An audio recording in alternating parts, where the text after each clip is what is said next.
بہت قیمتی باتیں آپ کے سامنے رکھی تھی، اس لیے میں مناسب سمجھتا ہوں کہ آج کا یہ درس کسی موضوع کے قریب تر احکام جنائز کے تعلق سے آپ کے سامنے پیش کی جائے۔ محترم بزرگوں اور دوستوں، اللہ رب العزت نے جن مخلوقات کو اس دنیا کے اندر پیدا کیا ہے، ہر ایک کو ایک نہ ایک دن موت کا مزہ چکھنا ہے۔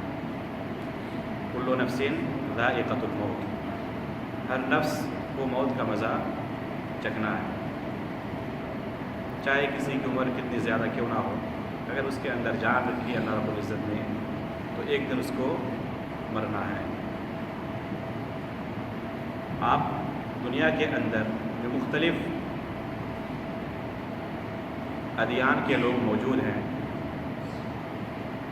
آپ ان تمام مذاہب اور ان تمام ادیان کے اندر غور فرمائیں،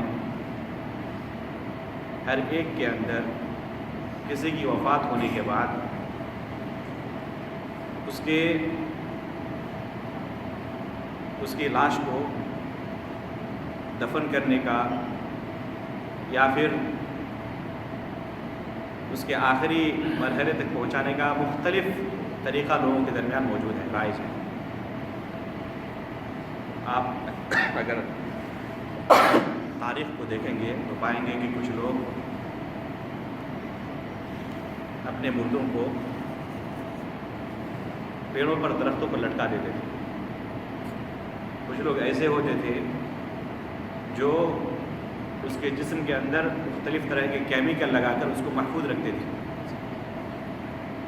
کچھ لوگ ایسے ہوتے تھے جو اس کو جلا دیتے تھے، کچھ لوگ ایسے ہوتے تھے جو پانی کے اندر دریاؤں میں بہا دیتے تھے۔ اسلام جب آیا تو اس نے ان تمام طریقوں کے اندر جو سب سے بہتر طریقہ ہو سکتا تھا وہ اختیار کیا اور دنیا کے سامنے پیش کیا۔ اس طریقے کے اندر اسلام کی خوبی نظر آتی ہے کہ جس طرح ایک شخص، ایک جسم اپنی زندگی کے اندر محترم ہے، وفات کے بعد بھی اسلام نے اس احترام کو باقی رکھا ہے، وفات کے بعد بھی اس احترام کو باقی رکھا ہے۔ اس لیے اس مردہ جسم کے ساتھ، اس میت کے ساتھ ایسے احکام و قوانین اور ایسی تعلیمات اسلام نے عطا کی ہیں جس کی نظیر کسی بھی قوم کے اندر آپ کو نہیں مل سکتی۔ جب انسان مرض الموت میں مبتلا ہوتا ہے، اس وقت سے لے کر وفات کے بعد خود اس میت کے ساتھ کیا کیا جائے، جو اس کے رشتہ دار ہیں ان کو کیا کرنا چاہیے، پھر وفات کے بعد اس کو اس کے قبرستان تک پہنچانا، کفن و دفن کرنا، اور پھر دفن کے بعد اس کے لیے دعائیں کرنا، اس کے لیے زیارت قبر کا اہتمام کرنا، یہ تمام خوبیاں کسی بھی قوم اور مذہب کے اندر، کسی بھی دین کے اندر آپ کو نہیں مل سکتی۔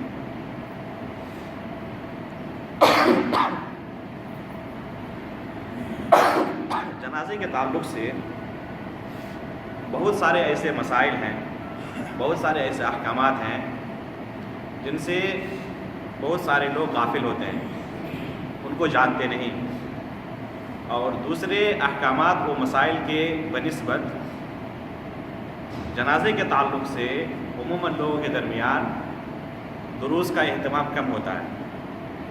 بہت سارے لوگ یہاں تک بھی پائیں گے کہ نماز جنازہ پڑھنے کا تک کا طریقہ نہیں جانتے، حالانکہ ہر ایک کو مرنا ہے، ہر ایک کو اس دنیا سے جانا ہے، اور ہر ایک کے گھر میں میت اور جنازے ہونے ہیں، اس کو اس سے سابقہ پڑھنا ہی پڑھنا ہے۔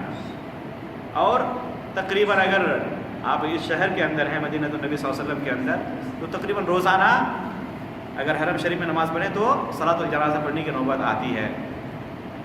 تو اس کے احکامات، اس کے مسائل کے تعلق سے ہر شخص کو جاننا بہت ہی ضروری ہے۔ اس کا علم رکھنا ہر شخص کو نہایت ہی ضروری ہے، اس لیے کہ اگر علم نہیں ہوگا تو جہالت کی بنیاد پر آپ کام کو کریں گے، اور بجائے نیکی ہونے کے ہو سکتا ہے کہ آپ گناہ کے مرتکب ہو جائیں، یا جو اجر اللہ رب العزت نے آپ کے لیے رکھا ہے اس اجر سے آپ محروم نہ ہو جائیں۔ اس لیے میرے بھائیوں، بہت ہی ضرورت ہے کہ ہم اس باب کے تعلق سے اس کے احکامات اور مسائل کو اچھی طرح سنیں، سمجھیں اور اس پر عمل کرنے کی بھی کوشش کریں۔ اللہ تعالیٰ سے ہم دعا کرتے ہیں کہ ہمیں حق بات کہنے کی توفیق عطا فرمائیں، اور پھر جب ہم اس کو سنیں تو اس پر عمل کرنے کی بھی ہمیں توفیق عطا فرمائیں۔ سب سے پہلی چیز، جب کوئی شخص مرض الموت میں مبتلا ہو، ایک ایسا وقت ہر انسان کے ساتھ آتا ہے جب تقریباً ایسے آثار ظاہر ہو جاتے ہیں کہ اب ان کی آخری زندگی ہے، اب ان کی آخری زندگی ہے، یا تو بڑھاپے کے اندر پہنچانے کی وجہ سے اس کے ایسی بیماریاں لاحق ہوئیں جس سے اب ٹھیک ہونے کی کوئی امید غالباً نہیں رہتی، یا پھر جوانی کی عمر میں ہی کسی حادثے کی وجہ سے یا کسی خطرناک بیماری کی وجہ سے ایسے آثار نمودار ہو جاتے ہیں، ظاہر ہو جاتے ہیں، جس سے لگتا ہے ظن غالب کہ اب اس شخص کی آخری زندگی ہے۔ تو جب یہ واضح ہو جائے کہ کسی شخص کی اب آخری زندگی پہنچ چکی ہے، مرض الموت کے اندر وہ تقریباً مبتلا ہو چکا ہے، تو اس شخص کو سب سے پہلے یہ چاہیے کہ اللہ رب العزت کی اس تقدیر پر وہ صبر کرے، جزا فضا نہ کرے۔ اللہ رب العزت نے جو اس کے لیے مقدر کیا ہے اس پر رضامندی کا اظہار ہو، اللہ رب العزت کی تقدیر پر اعتراض نہ ہو، اللہ رب العزت کی تقدیر پر اعتراض نہ ہو، اور پھر صبر بھی کریں، اس پر صبر بھی کریں کہ انشاءاللہ اللہ رب العزت نے اسی میں میرے لیے خیر اور بھلائیاں رکھی ہیں، اسی میں میرے لیے اللہ رب العزت نے خیر اور بھلائیاں رکھی ہیں۔ اس کے بعد اللہ رب العزت سے وہ حسن ظن رکھے، اللہ رب العزت سے وہ حسن ظن رکھے کہ انشاءاللہ اللہ رب العزت میرے ساتھ بہترین بدلاؤ کرنے والے ہیں، چاہے اس کی زندگی کیسی ہی کیوں نہ گزری ہو، گناہوں کے اندر پوری زندگی کیوں نہ گزری ہو، اس لیے کہ وہ شخص اب آخری حالت میں پہنچ چکا ہے، اب اس کے عمل کرنے کا کوئی راستہ نہیں بچا ہے، وقت نہیں بچا ہے۔ ایسے موقع پر اللہ رب العزت سے بدظن نہیں ہونا چاہیے، اس لیے کہ عمل جو اس نے کرنا تھا کر چکا ہے، اب عمل ختم ہو چکا اس کی زندگی سے، اب اللہ رب العزت سے حسن ظن رکھے، اللہ رب العزت سے حسن ظن رکھے کہ انشاءاللہ اللہ تعالیٰ میرے ساتھ اچھا برتاؤ کرنے والے ہیں۔ اور ایک شخص یقیناً جو وہ سوچتا ہے اللہ رب العزت کے تعلق سے، اللہ رب العزت انشاءاللہ اس سے ان کے ساتھ اچھا ہی برتاؤ کرنے والے ہیں، ان سے کہیں زیادہ جتنا وہ سوچتا ہے۔ اس لیے کبھی بھی اللہ رب العزت کی رحمت سے مایوس نہیں ہونا چاہیے، اللہ رب العزت کی رحمت سے کبھی بھی مایوس نہیں ہونا چاہیے۔ بسا اوقات یہ دیکھا جاتا ہے کہ کچھ لوگوں کی بیماری جب لمبی ہو جاتی ہے یا تکلیف بہت زیادہ ہونے لگتی ہے تو وہ پھر برداشت نہیں کرتے، اور بہت سارے لوگوں کو یہ بھی دیکھا جاتا ہے کہ وہ موت کی دعا کرنے لگتے ہیں۔ اس سے بچنا چاہیے، موت کی دعا کبھی بھی نہیں کرنی چاہیے۔ نبی کریم صلی اللہ علیہ وسلم نے موت کی دعا کرنے سے سختی سے منع کیا ہے، کبھی بھی کسی شخص کو موت کی دعا نہیں کرنے کا حکم دیا ہے۔ کیونکہ اگر وہ اچھے اعمال کر رہا ہے تو اس کے اندر اور زیادتی ہوگی، اس کا بیلنس اور زیادہ بڑھے گا نیک اعمال کا، اور اگر وہ برائیوں کے اندر مبتلا ہے تو ہو سکتا ہے کہ اس کو توبہ کی توفیق حاصل ہو اور وہ توبہ کرے اور اللہ رب العزت کی رضامندی حاصل ہو، اور پھر وہ ایسی حالت میں اس کی وفات ہو جس وقت اللہ رب العزت اس کے ساتھ راضی ہو۔ اس لیے موت کی دعا نہیں کرنی چاہیے، الا کہ اگر کوئی شخص بہت ہی ضرورت مند ہو جائے تو ایسی حالت میں اجازت ہے، فقط از حد ضروری ہو جائے دنیا میں رہنا اس کے لیے ایک دم تنگ ہو جائے تو ایسی حالت میں وہ اس طرح دعا کر سکتا ہے کہ اللہم توفنی اذا كانت الوفاۃ خیرا لی واحینی اذا كانت الحیاۃ خیرا لی. اے اللہ اگر موت میرے لیے بہتر ہو تو مجھے وفات دے، اور اگر زندگی میرے لیے بہتر ہو تو مجھے زندگی عطا کر. ایسے وقت بھی صرف موت کی دعا نہیں بلکہ معاملہ اللہ رب العزت کے سپرد کرے، معاملہ کو اللہ رب العزت کے سپرد کرے. اس لیے کہ وہ شخص نہیں جانتا، ظاہراً سوچتا ہوگا کہ اب میرے لیے زندگی کے اندر کوئی بھلائی نہیں ہے، موت ہی میرے لیے اچھا ہے، لیکن ہو سکتا ہے کہ اللہ رب العزت کے نزدیک اس کے لیے زندگی ہی بہتر ہو. اس لیے اس وقت بھی اگر موت کی دعا کرے تو اس طرح کرے کہ اللہ اگر موت میرے لیے بہتر ہو تو مجھے موت عطا کر، اور زندگی اگر بہتر ہو تو مجھے زندگی عطا کر. فقط موت کی دعا کبھی بھی نہیں کرنی چاہیے. یہ دعا بھی کب کریں؟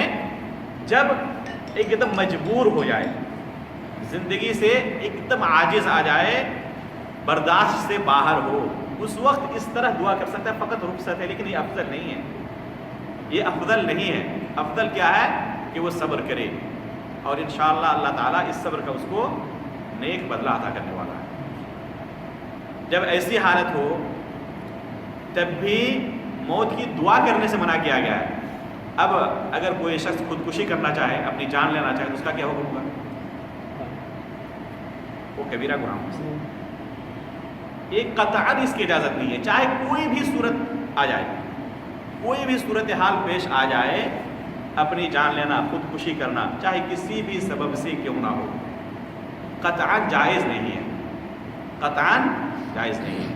زیادہ سے زیادہ دعا کر سکتے ہیں کہ اللہ اگر موت میرے لیے بہتر ہے تو مجھے موت عطا کر، اور اگر زندگی بہتر ہے تو مجھے زندگی عطا کر. خودکشی کرنا چاہے کسی بھی سبب سے کیوں نہ ہو. جو لوگ خودکشی کرتے ہیں وہ یہ سوچتے ہیں کہ دنیا کے اندر میں منہ دکھانے کے لائق نہیں ہوں، میری بے عزتی ہو رہی ہے. عام طور پر ایسے موقع پر خودکشی کرتے ہیں نا، کوئی ایسا معاملہ اس کی زندگی میں پیش آ جاتا ہے جس سے وہ لوگوں کو اپنا منہ دکھانے کے لائق نہیں سمجھتا اور پھر خودکشی کر جاتے ہیں. کیا اس کے بعد ان کی تعریف ہوتی ہے؟ جو بدنامی زندگی میں ہونی تھی اس سے زیادہ بدنامی ہوتی ہے.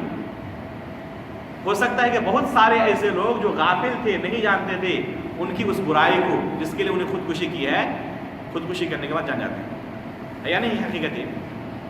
اس لیے جس بے عزتی سے ڈر رہا تھا وہ بے عزتی اور دوگنی تین گنی ہو جاتی ہے. اس لیے خودکشی کبھی بھی جائز نہیں ہے. حدیث کے اندر واضح الفاظ ہیں کہ اگر کوئی شخص خودکشی کرنا چاہے تو وہ کیا ہے؟ جہنمی ہے. حالانکہ یہ وعید کی حدیث ہے. اس سے پہلے میں نے وعید اور وعد کی حدیثوں کے تعلق سے ایک درس دیا تھا کہ اس کی یہی اصل سزا ہے، لیکن اللہ تعالیٰ چاہے تو اس کو معاف بھی کر سکتا ہے. اللہ تعالیٰ چاہے تو اس کو معاف بھی کر سکتا ہے. اس کی حقیقی سزا یہی ہے. اگر کوئی شخص خودکشی کرے، اپنی جان لے، تو اس کی حقیقی سزا کیا ہے؟ جہنم ہے. اللہ تعالیٰ چاہے تو اس کو معاف کر سکتا ہے، لیکن اس کی سزا حقیقی کیا ہے؟ اس نے جو برائی کی ہے اس کی یہی سزا ہونی چاہیے کہ اس کو جہنم ملے. اس لیے کہ یہ نفس، یہ زندگی اس کے پاس اللہ رب العزت کی طرف سے امانت ہے. وہ اس کا مالک نہیں ہے کہ جب چاہے اس کو ختم کر دے. اللہ رب العزت کی امانت کے ساتھ اس نے کھلواڑ کیا ہے، اور یہ اتنا بڑا جرم ہے کہ اس کی سزا جہنم ہی ہونی چاہیے. لیکن اللہ تعالیٰ چاہے تو اس کو معاف کر سکتا ہے. اس لیے کہ خودکشی کی وجہ سے اس کو کافر نہیں کہا جائے گا، دائرہ اسلام سے خارج نہیں سمجھا جائے گا.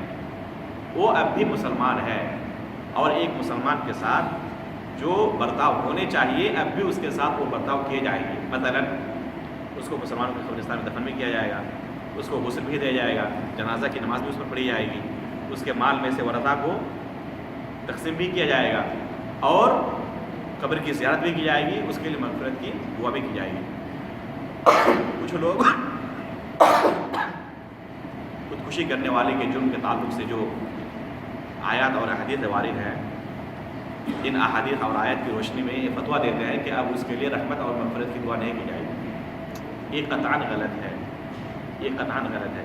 بلکہ اللہ رب العزت سے امید بھی کی جائے گی کہ انشاءاللہ اللہ تعالیٰ چاہے تو اس کو معاف کر دے گا، اور مغفرت کی دعا بھی کی جائے گی.